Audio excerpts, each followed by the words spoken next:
ओम श्री परमात्मने नमः. ज्ञानदेवांचा आत्मसंवाद, प्रकरण 5. सच्चिदानंद पदत्रय विवरण. परमात्म्याच्या वर्णनासाठी सच्चिदानंद पदाच्या उपयोगाचं कारण भाग 1. ओव्या आहेत 9 ते 11. शुक्ल पक्षाच्या चंद्राचा दृष्टांत दिल्यावर ज्ञानदेव पाण्याचा दृष्टांत देऊन सत, चित व आनंद ही तिन्ही पदे परमात्म्यात कशी एकरूप असतात ते स्पष्ट करत आहेत. ज्ञानदेव म्हणतात, थेंबी पडता उदक, थेंबा धरू ये लेख, परी पडली या ठाई उदक वाचून आहे. अथवा थेंबा थेंबाने पडणाऱ्या पाण्याची गणती करता आली तरी जेथे ते साचते तेथे त्या थेंबाची गणती करता येत नाही. तेथे पाण्या वाचून दुसरं काही नाही.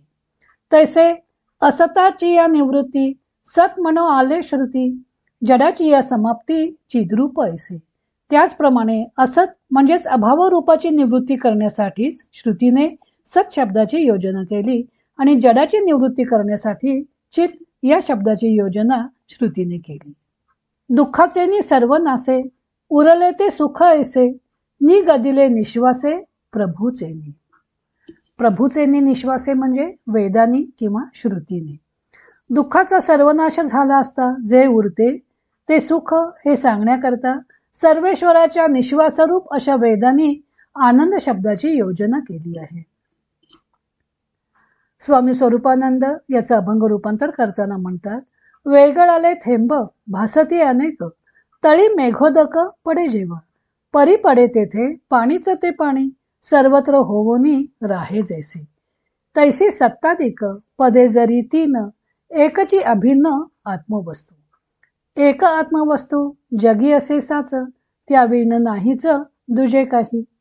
असत ऐसे जे जे भासत असे काही, तयाचे नावही नाही ब्रह्मी. दाखवाया ऐसे तेथे श्रुतीनेच, प्रयोजिला साच सत शब्द हा. तया ब्रह्मासीच चिद्रूप हे नाव, जडाचा अभाव दाखवाया.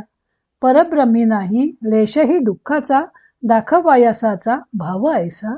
आनंद शब्द हा प्रयोजिला तेथे, ईश्वर श्वसिते शब्द ब्रह्मे. अंतिम सत्याचा शोध करताना त्या सापेक्ष असणाऱ्या गोष्टींचा निराश करत गेले की ज्याचा निराश करता येत नाही असे जे अंतिम तत्व त्याचे ज्ञान होते. जीवनात नानाविध गोष्टी अनुभवास येतात. त्यांचे पृथक्करण करताना त्या सर्व गोष्टींमध्ये 3 समान तत्वे अनुस्यूत असतात. सत म्हणजे असणेपणा, चित म्हणजे ज्ञान व आनंद म्हणजे सुख. आपल्याला काही गोष्टी सुखकारक व काही गोष्टी दुःखदायक असतात असा अनुभव येतो. मग सर्व वस्तूत आनंद आहे असं कसं मानता येईल अशी शंका येण्यास जागा आहे. पण आपल्याला एखाद्या गोष्टीचा दुःखदायक अनुभव आला असला तरी तीच गोष्ट दुसऱ्यास सुखदायक असू शकते. याचा अर्थ प्रत्येक गोष्टीत आनंद असतो. आपल्या वेदनीयतेवर आपल्याला ती कशी प्रतीत होते त्यावर आपले सुख दुःख अवलंबून असते. किंवा आनंद ग्रहण करण्याचे आपले सामर्थ्य जितके असेल त्याप्रमाणे त्याचा आपल्याला अनुभव येईल. म्हणून वस्तूत दुःख आहे असं म्हणता येत नाही. अनुभवाने ज्याचे अस्तित्व कळते त्या गोष्टीचे ज्ञानही होते व त्यात आनंदही असतो असे दिसून येतं. त्यावरून ते अंतिम तत्व सत, चित व आनंद यांनी युक्त असतात. या तिन्ही गोष्टी त्यामध्ये अनुस्यूत असतात. म्हणून ते 3 प्रकारचे होत नाही हे ज्ञानदेव नाना दृष्टांतांनी समजावून देत आहेत. चंद्राच्या दृष्टांतानंतर त्यांनी पाण्याचा दृष्टांत दिला आहे.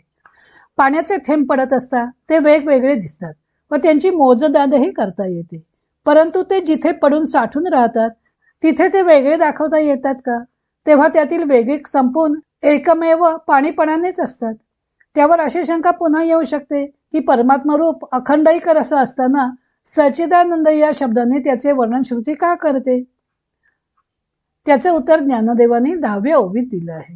ज्ञानदेव सांगतात की त्या विरुद्ध शब्दांचा निराश करण्यासाठी श्रुती त्याचे सत, चित व आनंद अशा शब्दांनी वर्णन करते. ते असत नाही, अचित म्हणजे जड अथवा अज्ञानरूप नाही, तसेच ते दुःख रूपही नाही, तर ते सत, चित व आनंद रूप आहे. तेव्हा या 3 पदातून तद्विरुद्ध 3 कल्पनांचा निराश केलेला आहे. नि गदिले निश्वासे प्रभूचे नि असे ज्ञानदेव सांगत आहेत. प्रभूच्या निश्वासातून असं सांगितलं आहे असं म्हणतात. प्रभूचे निश्वास म्हणजे वेद. ज्ञानदेव गीतेची महती वर्णन करताना ज्ञानेश्वरीतही वेद परमात्म्याच्या निश्वासातून मिळाले आहेत असे स्पष्ट करतात. हा वेदार्थ सागरू जया निद्रिताचा घोरू तो स्वये सर्वेश्वरू प्रत्यक्ष अनुवादला असं पहिल्या अध्यायात म्हटलं होतं. तर तरी जयाच्या निश्वासी जन्म झाले वेदराशी तो सत्य प्रतिज्ञ पैजेसी बोलला शुभमुखे असं 18व्या अध्यायात म्हटलं आहे. ज्यांच्या निश्वासात वेदराशी उत्पन्न झाले त्या सत्य प्रतिज्ञ श्रीकृष्णांनी ते गीताशास्त्र आपल्या मुखाने सांगितले. वेद हे परमात्म्याचे निश्वसित आहेत अशी आपली धारणा आहे. एकूण परमात्म्याचे वर्णन करताना ते परमतत्व असत जड व दुःखरूप नाही हे सांगण्यासाठी सत चित व आनंद या 3 पदांनी श्रुतीने त्याचं वर्णन केलं आहे.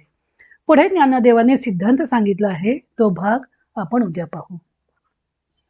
इतर अनेक ग्रंथांचा आधार घेऊन ज्ञानदेवांच्या अमृतानुभव या ग्रंथाचं लेखन व वाचन सौ मनीषा अभ्यंकर मिरज यांनी केलं आहे. हरिओम तत्सत.